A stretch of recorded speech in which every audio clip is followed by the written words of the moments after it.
Denali Visitor Center, what to see and do in Denali National Park.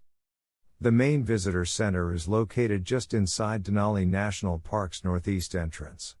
Ideally, you should explore this facility at the beginning of your visit in order to orient yourself to what you'll be seeing and doing in the park, to find out about tours and activities, and to learn from the fascinating exhibits. Interpretive displays, animal models, and hands-on activities provide the opportunity to learn about the flora and fauna that live through the region's harsh winters and short summers. The visitor center's film, Heartbeats of Denali, is excellent, filled with images of wildlife and the changing seasons. The film is highly recommended.